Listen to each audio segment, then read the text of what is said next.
What's up, everybody? Yeah, I missed you guys. I've been running all over the state, picking up odd jobs and doing some work on the DL, little odd jobs for people, and yeah, it's been rough. It's been a rough month. I just now got through it, so I hadn't seen my son in a bit, but yeah, video I posted last night was basically a comeback video on Facebook. Yeah, I'm still on Facebook. I got a lot of friends that the only way I can get in touch with them is on Facebook. I'm constantly changing numbers or dipping out. You know what I'm saying? But when you scroll through the news feed, all you see nothing but women complaining about men. Just women complaining about men. Well, if he's not good enough for you, girl, all those memes. Yeah, yes, Lord, yeah, girl, you go, girl. Just, it's nothing but women bashing on the men that they chose, that their dumbasses chose, and then it's still not their fault. And then, on top of that, they're getting reinforcement from all their women friends. All these clucking hens around. Oh yeah, girl, yeah, you move on. You find you something better. Yeah, find that box of Purina in the corner and feed them cats. That's what you need to do. Because keep it up. Keep it up with this shit. And see where you're at. See where you're at in 2020. But yeah. See, I don't want to jinx myself every time I say, well, I'm gonna really jump on it and make a bunch of videos. Every time I do that, something happens. So I'm gonna knock on some wood here. And hope it I'm not even gonna say it. I'm gonna try to put out some videos, and on a regular basis. I gotta go back down to the beach and do another job. But I got my camera stuff with me, and got into nature photography and all that. I've been taking a bunch of cool pictures and collages of nature footage, and I was trying to get my mind off of some of this crap too. Most of these guys that put this content out on a regular basis, you just get burnt out after a while, because there's a certain stress that's there with it, because it's constantly reminding you of how screwed up everything has become, and a constant reminder of the things that we've gone through as men, in our personal lives. Divorces, loss of child custody, getting screwed over by the family court system, false grape allocations, and you name it. But I know you guys have gone through some crap too. So, but when you constantly reminded of the past traumas or the past issues, it's just not healthy for you after a while. So every once in a while, it's good to just take a little step back and have a little clarity. And it's always worse for me anyway, it's always worse through a bunch of holidays and things that you remember spending time with your family, spending time with people, and now everything's different. Doesn't mean it's worse. It just means that it's different. And, it's not what you're used to. And anytime,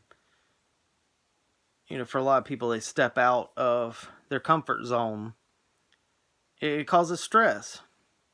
Maybe not like a fight or flight or dire stress, but it still causes stress nonetheless. I don't mean to intentionally rhyme everything I'm saying if I keep doing that. But, yeah, hasn't been too bad. Hasn't been too bad. I know, it took me forever to catch up on notifications and catch up on, videos because, once I get behind, watching a bunch of people's videos, you get overwhelmed to the point where it's like, I'll just watch the first video that pops up because I'm not, when you have 100 plus notifications, it's like, I got myself into it by not checking it on a regular basis. But it is what it is. Anyway, yeah, I didn't get too much backlash actually from the video. I don't think those whammons are too scared. They're too scared to say anything because they've already seen some of my other militant posts. But I just put it straight. I got this I guess I got this problem where I can't shut my mouth off. I can't. There's nothing in my brain that says, hey, that's probably inappropriate or that's probably, that's going to cause problems. You probably shouldn't say that. I'm just the kind of person that's like, you look stupid. And then afterwards, I'm like, yeah, that was probably insensitive. But what are you going to do? I can't help myself. I have to say something. I can't sit there and watch men getting bashed as a whole just so women can feel better about themselves. No, I don't play that game. Women are always standing up for other women. It's time men start standing up for other men. And I'm trying to be a part of that at least. Because if we don't have each other's backs, nobody else in this world, nobody else has got our backs except for other men. And you can't rely on a simp. They're the biggest backstabbers. You can't rely on PUAs. For the most part, you can't rely on PUAs because they're catering to weak or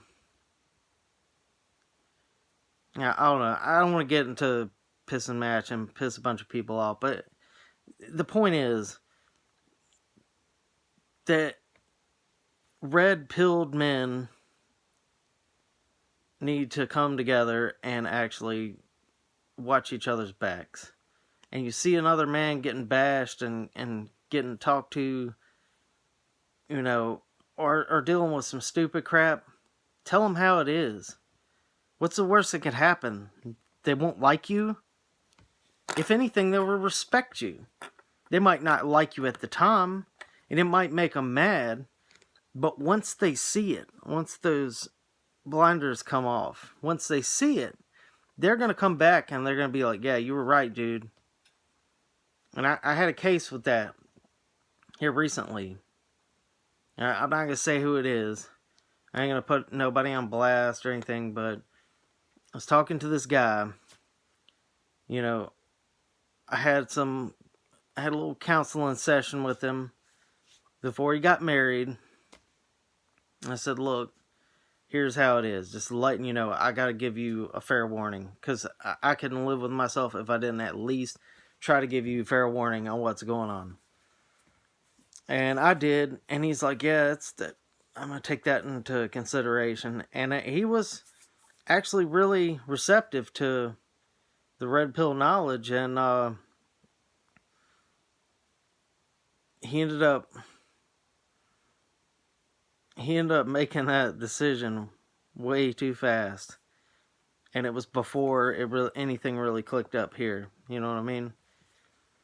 And so now, I mean, it wasn't even 6 months into the marriage. They're already talking about separation. I was like, dude, man.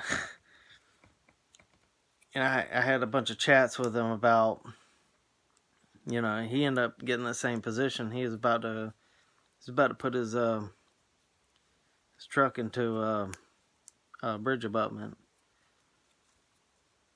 And I know, dude, because I've been there. I've been there myself. I've been at that stage. And, you know, so the more I can try to stop that, the more I can try to help people. You know, I don't want nothing from it. I don't want no special recognition. I don't want any of that. It makes me feel better inside to know that I've helped someone else through a struggle. And it makes my struggle seem worth something. You know what I mean? It makes me feel like I have a purpose for the struggle I went through. So, yeah, old boy is still struggling with what's coming next. All I can do is keep kids out of the picture, because that's the last. That's flicking the spoon off the grenade. You've already pulled the pin. You know, when you talk about kids, you've already flicked the spoon off, and it's time to throw that thing. It's got to go. Because you got 5 seconds, and you already used one of them. You got to get the hell away. Because it's about to drill some stuff into your brain, and your back, and your buttocks, and your thighs, and your calf muscles. You're going to be laced with cast iron confetti. So don't do it, dudes. Think about it. Just think about it before you make them kind of decisions. But that's the update. Really, I mean, I really haven't done jack shit, like, as far as anything except for work. That's all I've done is work. I really hadn't had any fun days. I went fishing like 2 days. But one of these days, I'm going to go sit in a hammock and relax. And just have a break. One of these days. I hope you guys do too. If you get a chance, just slack off for a while. If you're good financially, you're take a day off. Go do something you ain't done. Go do something you haven't done in years. Go drive some go-karts around the track. That sounds like a good MGTOW meetup. Go-kart track day and drinks. You heard it here first. Maybe we'll try to arrange something. That'd be kind of cool. Got me thinking. Cookout and I'm not talking about slow ones. I'm talking about the fast go-karts, like 35 to 50 miles an hour. I know. But the fastest you can go in like a commercial setting and do it, other than having a track day event with a bunch of go-karts that I don't have. So I'd rather ride somebody else's. Or you guys ride motorcycles, whatever. Y'all probably already know I'm in North Carolina, so y'all around North Carolina, we'll ride. Just hit me up. Alright guys, y'all take it easy. Go take a little break. Alright, out.